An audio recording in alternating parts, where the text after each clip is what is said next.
Hello and welcome back to another episode of Come Over for Dinner. I'm so excited you're joining me today. Today I have a very special guest. Her name is Bettye Nix. She lives in Texarkana, Arkansas. She is married and has been married for 48 years to her husband, Steve. She has 3 boys, 7 grandkids, and 3 great-grandkids. She is a very busy lady. Welcome, Bettye. Well, thank you for having me. And one thing I need to note is that my grandchildren are married to your grandchildren, your children. We are now related. Yes. So she was very good friends with my mom growing up. She has 3 boys. My mom had 4 girls. So putting us together was really actually a fabulous thing because they learned what it was like to have sisters and we learned what it was like to have brothers. And it kind of provided a good balance all around. It really did. It founded, of course, we were hoping that our boys would marry you. And that didn't work out because y'all were too close as friends. Like, oh, he's my brother. That's disgusting. And then we, come around and then 2 of my grandchildren marry 2 of your children. Yes. Yep. They were best friends growing up and married their best friends. Yep. They're very blessed to have each other. Very much. So you, back in the day, were a barrel racer. One of her loves is horses, and she actually taught me how to ride a horse. You owned a horse for how many years? Oh, I just sold my last horse about 8 years ago. And so I've been riding since I was 5 and love it. It either comes natural or it doesn't, And I've had different types of horses, but I was very blessed to live on a ranch that had horses. And so I had one special one that I trained myself, trained myself. And I've been bucked, kicked, bit, dragged, whatever you name it. And you just get up and get back on. I didn't think anything else about it. But well, this was preparation for her raising 3 boys. Absolutely true. Very active boys. Very active boys. If they couldn't stomp it, burn it, bury it, kill it. I thought I was raising the next axe murderers until I read a really good book on raising boys. Mm-hmm. And I realized these were not girls. No, they cannot be raised the same way. No. They are meant to be different. Yes. Well, her second love is teaching. She taught some of my children at the classical Christian school they attended years ago. She taught ancient Greek and Rome, mythology and history, wrote plays every year. It was 3rd and 4th grade at that. Those are fabulous ages. Yes. In 3rd grade, I came up with the idea that when we were studying mythology, that they could dress up. I would assign them a character according to their personalities. Then I decided, okay, I'm going to write a play. And it's going to be a comedy. And we're going to include the parents in the conversation to ask questions. And it grew and it grew. So I'd write the play. But the rule was I would send home a note. The parents weren't allowed to look at the play at all because they ruin everything for fun. You got to be surprised when you go and watch it for the first time. Oh, it makes it much more delightful. But they had lines, a lot of lines, and they memorized them. I didn't have to force them. I told them this is for fun. I was always just amazed the night of, because, the day before when you do the rehearsal, you're going, oh my gosh, this is a nightmare. But they pulled it off. Nothing's going to turn out like I thought. I'd hire a professional videographer and I go back and look, and I had to teach the girls how to be prissy because the goddesses were, prissy, and they still, they still laugh about it. They still laugh about it. I love it. I can still do it today. Well, and she still is helping with her one grandson who's homeschooling, which is a very fun thing. He does a Friday school, and she's up there participating and volunteering, and maybe we'll even teach a class. Yes, I think not this fall, but next spring. Tapper, which is my grandson I take, wants me to teach mythology. And do a play. Yes, I don't know how I'm going to do that just on Friday, but we'll work it out. Mm-hmm. They can take that script home and memorize during the week. Yes. Well, over the years, she's been very hospitable. There are so many people who remember going to her house, enjoying Sunday after church meals, her famous chocolate chip cookies. Yes. Famous chicken and dumplings. There's more.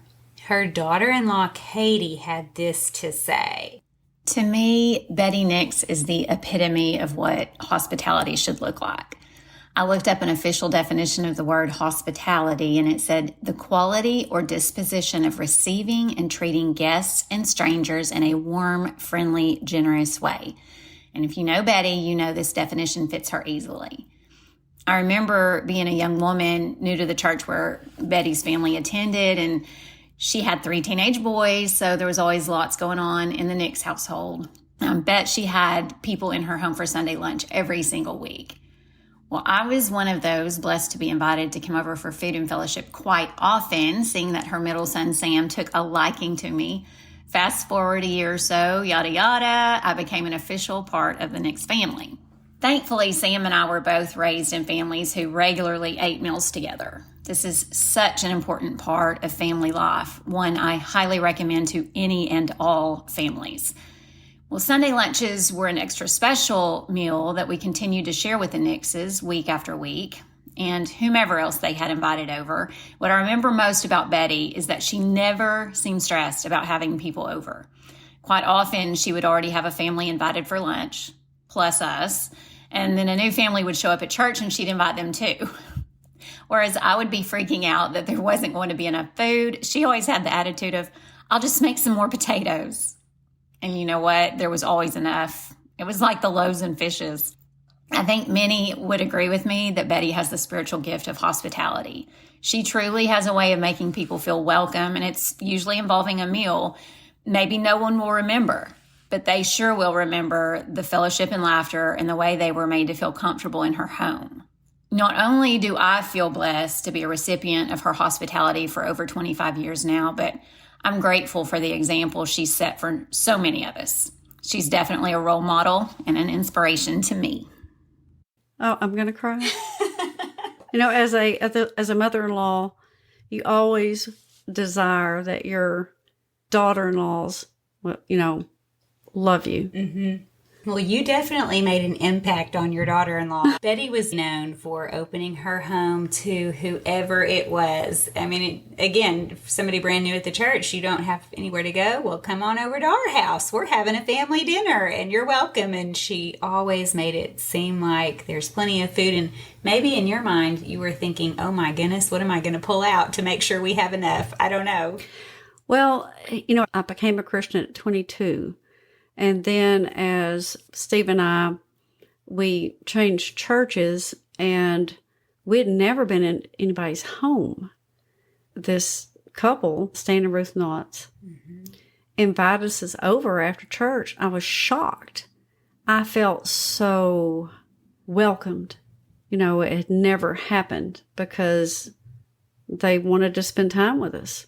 And then we got invited by another couple to their home. And so that impressed me so much that I said, that's what I want to do with especially new people. And so that's how it began. And I knew it wasn't the amount of food, even though I always cooked a lot anyway, but it wasn't fancy because people want to be with you no matter what. And you want it to be more comfort food. Yes. Than putting on a 5-course meal if you're just inviting a large crowd after church. Well, and you want them not to feel intimidated where they couldn't have you over.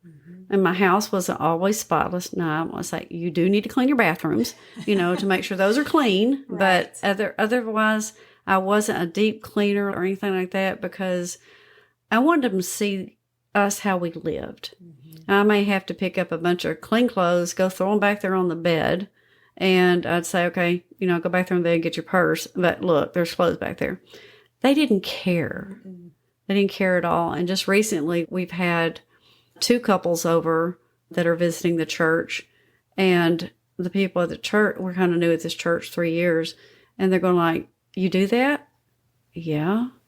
Oh, there's a lot of places where it is very odd. People do not invite people into their homes unless it's a party, like a Christmas party or a planned Bible study. I'm saying in the church environment. Even. Yes. It has to be more of a planned function versus, hey, do you want to come over for dinner? Or or just come over and have dessert, or come over and bring something. Now, I always ask people to bring something because they want to. It makes them feel part of the meal. So unless it's just right after church, don't worry about it. This is my rule. This is what I always tell them. Your first meal is free. The second meal, you have to work. That's the rule at my house. And of course, they laugh about it, but it's true, But in the South, it is very traditional for people to ask to bring something and want to bring something. And that does make them feel like they're contributing or just maybe not being a burden. I'm not sure what all the reason is. I think it's just being a part. It's very much a cultural thing. Yeah, it is. And they love to. What can I bring? What can I bring? Okay, well, I'll just tell you to bring this. And it's fine. Yeah, if you're good at dessert or you love to make salad or you can pick up a bag of chips or something along those lines. How do you get to know people unless you have them into your home? And we can sit and talk for hours with most people. They're very comfortable. Have them on your couch, and just sit back and laugh. Sometimes we play games. It depends on the couple. You read them, and the games, we play games with your dad and your stepmom, and we laugh. But if you can bring laughter into the mix, you will have a friend and you will make them feel comfortable. Laughter is essential to life. What games would you recommend? Well, we play a game called Quirkle, and then we have Rummy Cube. But I think catchphrase is real good if you have a larger group, because I'm going to tell you, I'll roll. It doesn't matter what age it is, because my mother-in-law was 93, and, that little thing is ticking, and we're just laughing because she's, but it's a lot of fun. With your dad, we play Rummy Cube and Quirkle. And my husband and I still play Quirkle about 3 times a week, because it's a tile game, but still it's a kind of a thinking game. And I'm not a good loser. I'm pretty competitive myself, if I'm being honest. No. You ask my husband, I have been known to slide the tiles across the table at him, And so it's game on. As soon as the game's over, you're wanting to play again to redeem yourself if you lost. Actually, yes, it's true. Right. Okay, let's play again. Yeah, tiebreaker. Because last night I said, "Do you want to play Quirkle?" He goes, "No, because you want to play 2 games." Right. I'm going, "Well, yeah." Exactly. And then maybe 3. If he won 1 and you won 1, well, now we have to. Oh, no, he won't do it. He won't do it. No, he won't do it. But I'll go, come on, one more. It's 11 o'clock. No, let's go one more. I learned early on, too, that, like I say, I use paper plates. I use plastic knives and forks. We may not even have any tea. You have water, ice water if they want it. But to make it comfortable, be you. Don't try to be anybody else. Just be comfortable. And that's what they want. They want to feel welcomed. If they're welcomed into your home, it's a home, not a, sterile environment. Right. What things have you done to bring people into your home over the years? I know you've invited people from church. If it's a new family, have you done other things that you thought, well, this is a good thing to do? This is something I would recommend. When it comes to holidays, there are families that get displaced, for work. And I don't want them to be alone. And so I will invite them to family events. My family is so used to it. It's kind of like, they know there's going to be extras. There's like, we don't know who they are, but, come on in.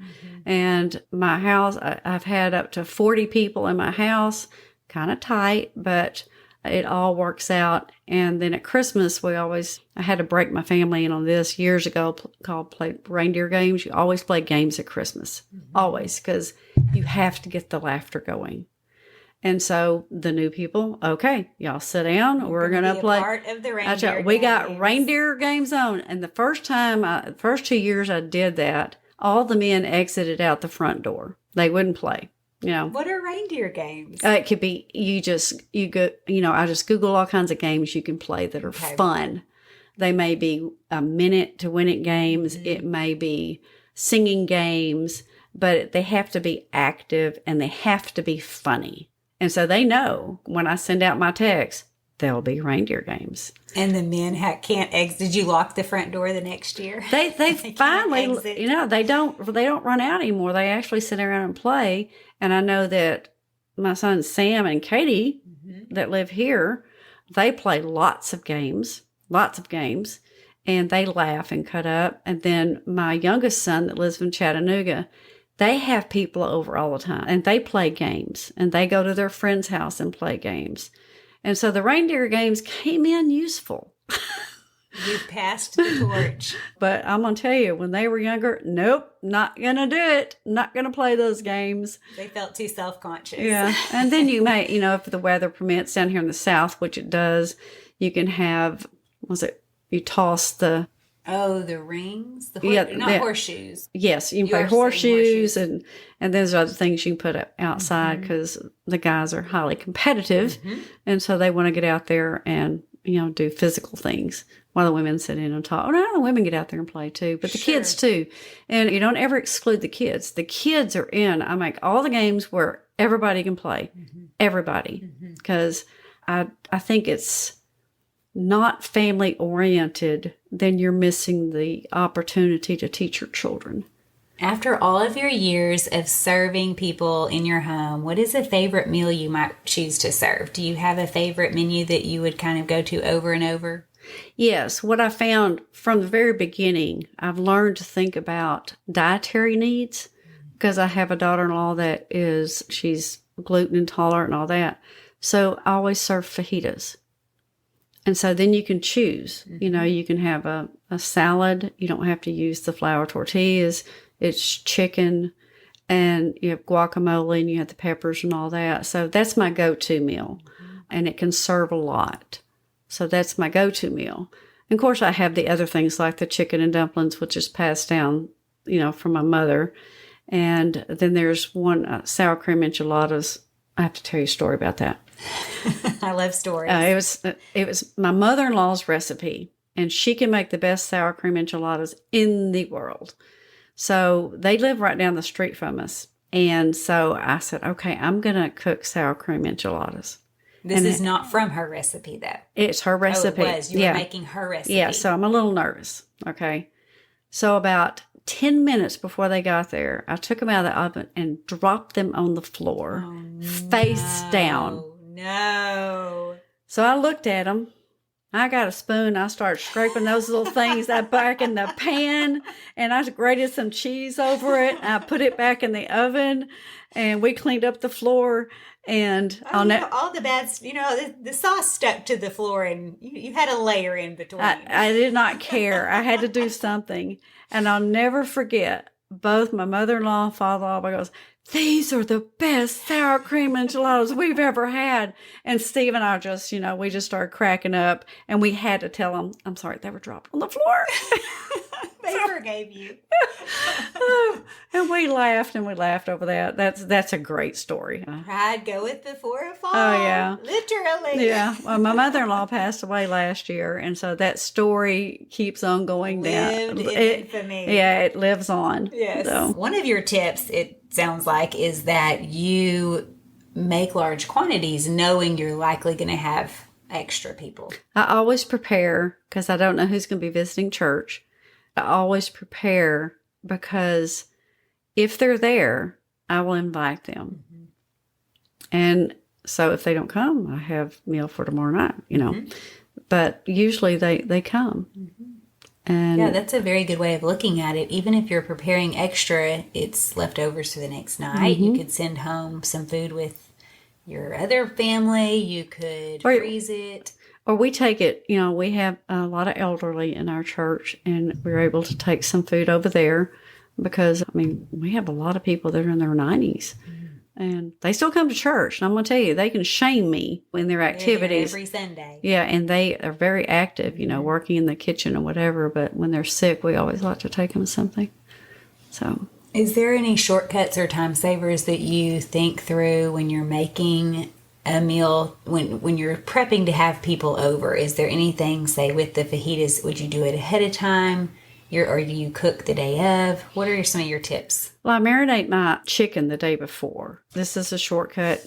It's the best marinade ever. It's McCormick chipotle pepper. That is the best marinade for chicken. And it's gluten-free. You mix it up with oil and water. And you, I pound my chicken some, and then you just mix it put all the chicken and I'll let it marinate. Is it real spicy? Well, it's not real spicy, but it is But spicy. it has some spice to it. And I have not had one person say, what did you do? I'm going, you don't understand. This is packet right here, Secret ingredient, though. And kids like it. It's not too spicy. But it has a little bit of flavor. Yes. But it's not too spicy for children. No, I haven't found a child that didn't eat it.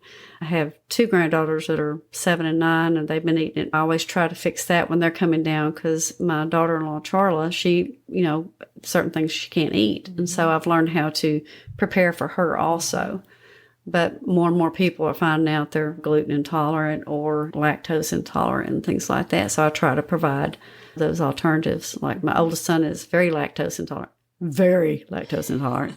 So I always try to provide, go to the store and get lactose-free cheese, which is nasty, but he likes it, things like that. It's the way he can enjoy cheese. Yes. So if you have it there, what a blessing. Yeah.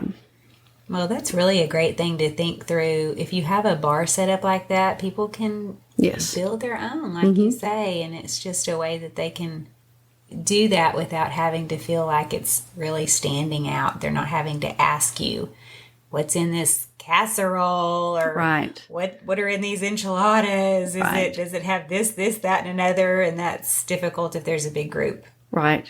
Especially and then if you're having to solve that problem for numerous people, and then all of a sudden they can't eat your main dish. Right. I have an apple dumpling recipe. You make it with Red Hots, and everybody loves it. They're really, really good. Do you form them individually? They're individually formed.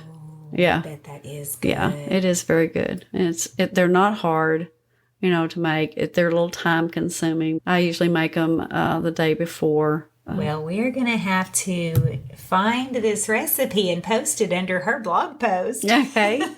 Yeah, I'd be glad to share it because if you ever have it, I'm going to tell you, it is good. It is so good. The Red Hots remind me of going to my grandma's at Christmas time. She always had Red Hots at Christmas time to put in apple cider. Yes, apple cider. Hot apple cider. You could sprinkle some Red Hots in there, and it turned it a little bit cinnamon. Yeah, they're hard to find nowadays. They're a little bit more difficult to find nowadays. It's not as popular as they were back in the day. Right. But around fall and winter, maybe fall, because apple cider comes out in the fall. Yeah. Maybe it was more Thanksgiving that she had them versus Christmas, but she always had them whenever we went over around that time of the year. What are your best prep tips for thinking about a large group coming into your home? So you know that when you go to church, there's family coming over afterwards, maybe even people you don't know.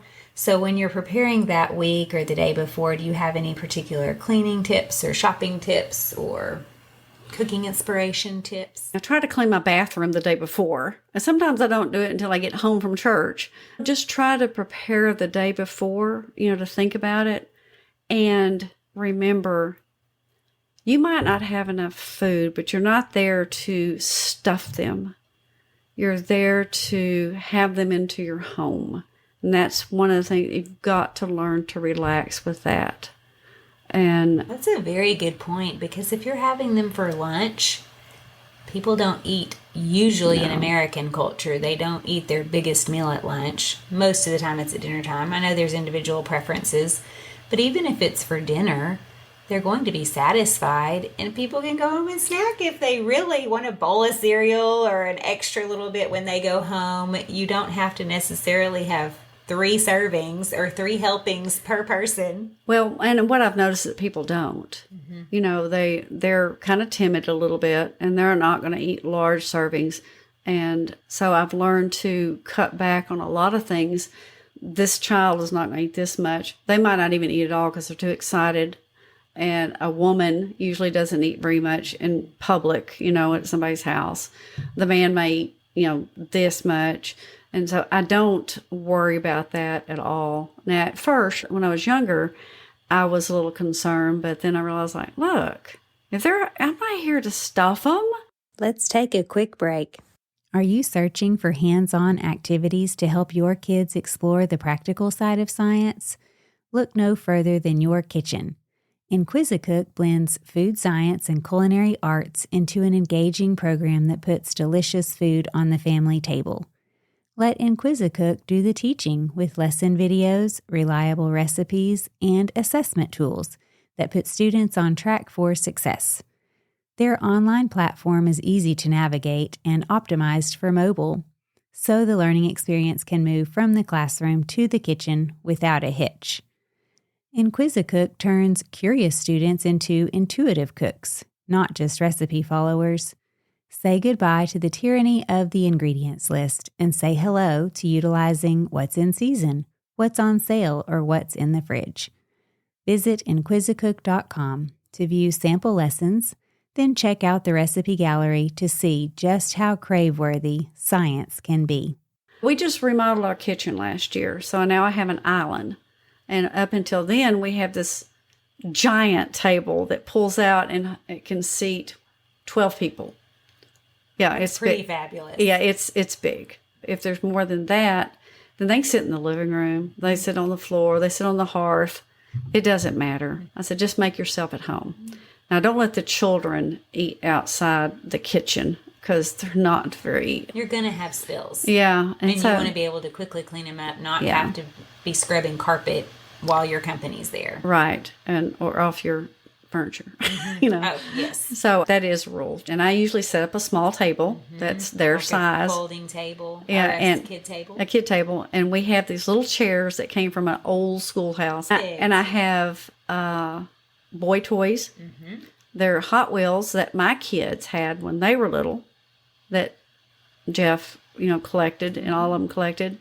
And then I have blocks, and I have baby toys, and I have baby dolls.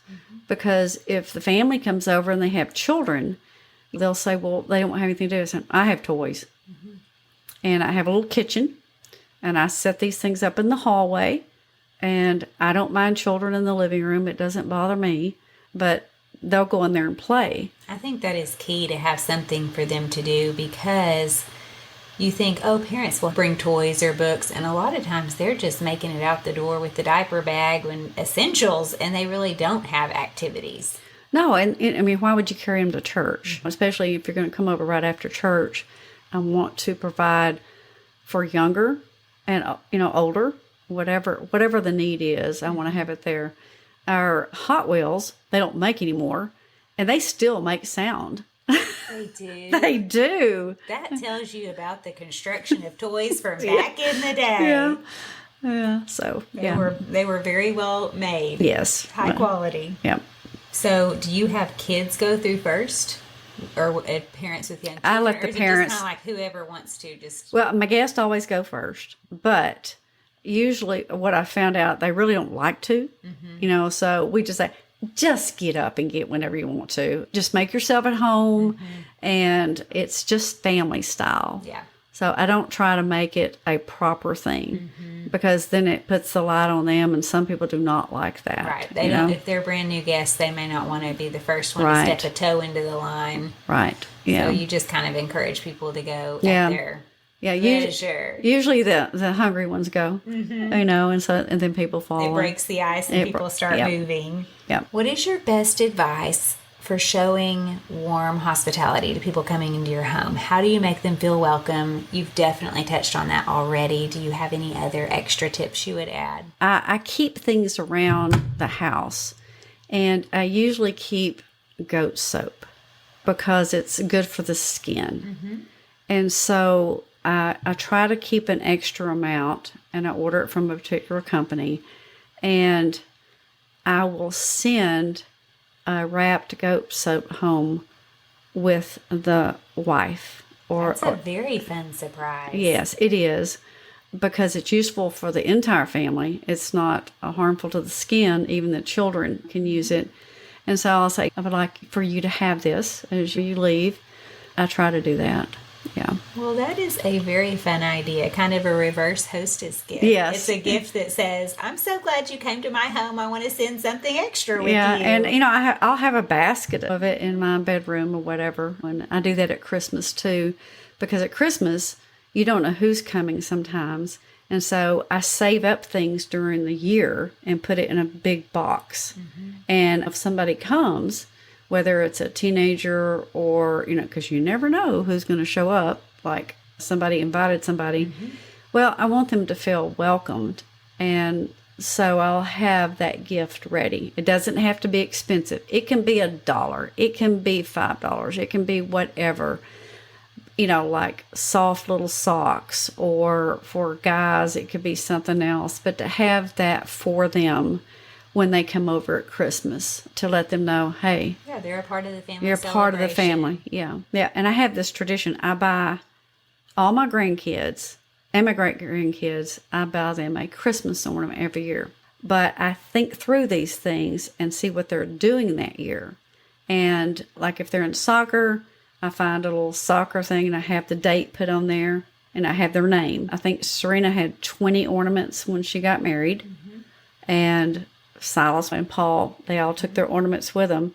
I got to buy the grandchildren, the great-grandchildren, their ornaments. And so that's another thing I do at Christmas time that I probably spend more on the ornaments than I do any, because I was okay, this is a present. They're unique and personalized. Yes. Where do you shop for ornaments? Because you do come up with some really great Christmas ornaments. I go through Etsy, okay, which are homemade ornaments a lot of times. And my husband goes, how much did you spend?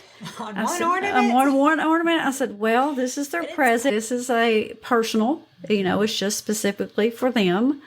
And I found the cutest ornament for your grandchildren and my great-grandchildren, Joy and Atticus. And it was the little girl, and she had a hat on like Joy wears. She wears hats all the time right now. And then it had a little baby boy in the stroller. And so I had Joy and Atticus put on there, and Joy thought that was the greatest thing because it looked just like her. It looked like a picture of her and her mother. Yes, it was so cute. I scrolled for a long time until something strikes you. This is the perfect one for this year. Yeah. Oh, that's very special. And they have something to start their tree with. Yes. When they go off on their own. And tell a story. Because my Christmas tree tells a story. Mm-hmm. All the ornaments from way past. I have a pink horse on there. When I was pregnant with Sam, my middle son, the women decided to give me a baby shower, and they wanted me to have a girl. So they put a pink horse. Pretty great. And so I put the pink horse. He will never live that down. This is Sam. Yeah. That's pretty great. It is. So they made you a present, and then that was kind of a decor on top? Yes. And I love it. Did you send it with Sam when he got married? No, it's mine. I keep that one. Yeah. That's pretty special. Yeah. From all your years of cooking, what is your must-have kitchen item? What do you have to have when you cook? Now, if you know me, I'm about as simple as they come. I want a good, sharp knife. I agree with that. When you cut with dull knives and it just mangles your cilantro or parsley or whatever it is you're trying to cook. Or your butter. It mangles your butter. That's what it's everything. That's bad. It's that is bad. Real bad. And then you cut with a sharp knife and you see the difference. Yes, because it can make time go by quickly. Okay. Cooking is much more fun and enjoyable if you have a sharp knife. Yes. Sharp knives, because I'm not a gadget person. Mm-hmm. Now, I do use, when I go to Chattanooga, I use her gadgets, which I like. And I got another story to tell you, too, about food. But sharp knives. And reverting back to the food, with the apple dumplings, you make homemade whipped cream. That's the best. But I didn't realize not everybody knows what homemade whipped cream is. Really? Because they've only ever had it out of a can. Or out of Cool Whip. Oh. So about 3 years ago, when my granddaughters were down we were keeping them for a week while Jeff and Charlie were gone. And I made homemade whipped cream. And I made them just a little mini ice cream thing. And they go, does my daddy know about this? It's like they were just astounded about homemade whipped cream. Please tell our dad about this so he can make it again. And so that was around Christmas time. And then at Father's Day, they called me and they go, guess what we're making, Dad, for Father's Day? I said, I don't know, homemade whipped cream. That's great. So they know how to make it now. Because every time we come down, we have homemade whipped cream. Do they just eat the cream, or do they top it with put something? If I let them, they would eat it by themselves. But we make little ice cream sundaes, and it's mostly homemade whipped cream. It's a little bit of ice cream Yes. and a lot of whipped cream. Yes, but that was so funny. And another thing I used to do with the grandkids is I introduce them to things that they would never, old-timey stuff. Cheese Whiz. Now, I don't like Cheese Whiz, but That was a popular product back in the day. when we would have movie night at my house, I got cheese, so I'd have things there that they got to try. They loved it. And I'm going like, this is nasty. But they loved it. But I did just fun things like that. And I may do that with people that come over and go, would you like some Cheese Whiz? Cheese Whiz and crackers? Yeah. Anyone? And it could be a younger couple. They've never even seen it before. Cheese Whiz is the squirt cheese, Yes. right? Yes. Out of the can squirt. Yes. And you can Yeah. make designs. I just joke with them. I have cans with funny, they're old foods that don't make anymore, and I might pull it out. Dinner. I was like, well, I can't find anything else but this. And so they're Kind of hesitate for a minute. and they're going like, well, we might need to go home. No, Right. they don't We do that. might need to. Yeah. Did you just get a phone call? No, Urgent need. Gotta leave. just fun. We just like to have fun. Back to the knives. Do you have a particular brand that you like, or would you just say or a sharpener, or would you just say any sharp knife? It's called my husband. I like that. Get a husband to sharpen your knives. He sharpens the knives, and he knows how to do it perfectly. And if I could, I would buy some expensive sharp knives. But he always says, I can sharpen this one. That'll work. Yep. And maybe it doesn't hold the It edge quite right. as long, potentially, with the cheaper knives. But if you have somebody who can sharpen them for you, they can get them sharp. So you've mentioned a couple of stories. Do you have any other stories, funny or tragic, in your years of cooking or having people over? Let's see. I melted an aluminum pan On your stovetop? on my stovetop one time. I don't know. I think it's Wolfgang Puck. Oh, no. If you can do that, that's amazing. It melted down into your burners. Yes. Oh, dear. Yeah. How did you get it off? I have a really good husband that So he has many talent. He Sharpening as he knives, cleaning came melted in. aluminum. Yes, that's right. It was still hot, so it was like like that. Oh, I probably have all kinds of stories I can't tell you. I did make apple dumplings one time, but the dough recipe turned into brick. So it's like, I don't think we can eat these. They're kind of. Someone's going to break a tooth. It was like they're kind of hard. And somebody's over there. These are so good, and we're like, oh my gosh. Wow, I overcooked I was them. like, they're a little hard, No. I did that with scones. I think I have mentioned that story on here where I pulled them out of the oven and they looked great, and I set them on top of the stove and turned around and started doing dishes, and all of a sudden I smelled the scones really strong, like they're really baking. Like, that's odd. How are they smelling stronger after 5 minutes or so? I had put them from the oven onto a hot burner. Oh. The burner was off. Yes. It had been hot, melting Yes. some I was making a glaze. Yes. And so one end, the bottoms were just toasty. And the other end was fine. And it didn't ruin my baking sheet, but there's still scorch marks on that baking sheet. I have some of those on mine too. Yes. Well, yeah. no. Yeah. Only I know the story. Well, Yeah. now everybody does. Yeah, but well. it's good and seasoned. It still works, so I kept it. Oh yeah. Still got that too. Yeah. It reminds me, don't put stuff on top of the stove unless you have checked it. Right. Absolutely. I Touch totally the agree. burner and make sure. Yeah. And then some stovetops, their vent is at the back. Yes, that's And where mine so is. My left back burner, it can be completely off, but you touch it and it is hot. Yeah, mine is that way. And so it really isn't a cool area. You think it is because you haven't had the burner on, but it's really not. And so I've had to learn that too. Just from now on, basically, I guess I really need to use my countertop and not my stovetop for cooling. That's why I love my island I have now. Mm-hmm.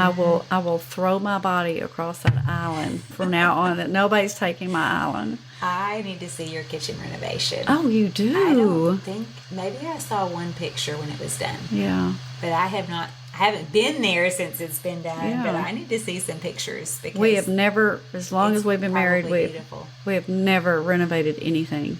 I don't think I'll ever renovate anything else ever again.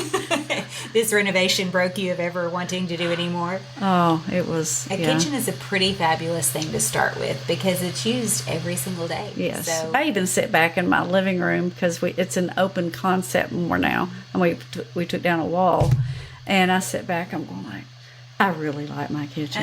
yes, it brings you joy. Yes, it does. And it's amazing how much more room we have to move around. When I have 25 people, it doesn't feel like 25 people anymore.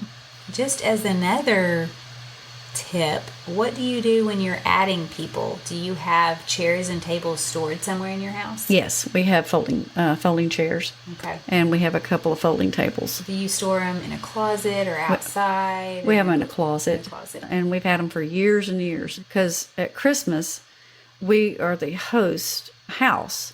Because I'm the mother. And I'm sure it'll shift because it's shifting now.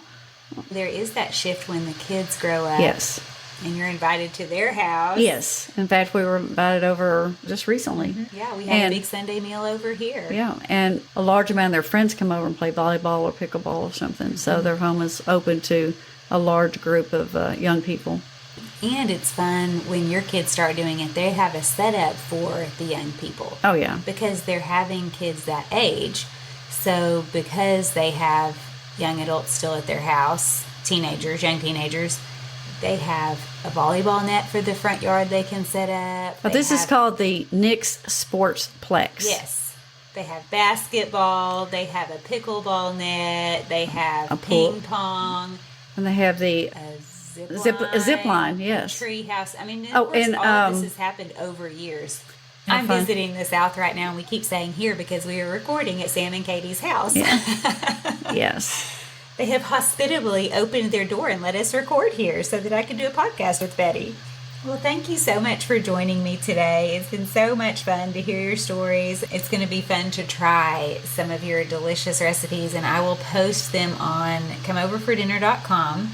There's a recipes section that will have her blog post. And then, of course, there's an index where everything's categorized and you can find it based on the category you're looking for. Well, thank you for the invitation. It was intimidating when you first asked, because I'm going like, oh my goodness, I have no idea. Then I start talking and I can't stop. I tell people it's a conversation. We're just going to start talking. And, Yeah. Well, you can always do that. Yes, as my husband says, I can talk to a tree. Well, you do pretty good. And thankfully, you're not talking to a tree. You're talking No, to me, I'm telling me all about hospitality. Yes. Until next time, bye for now.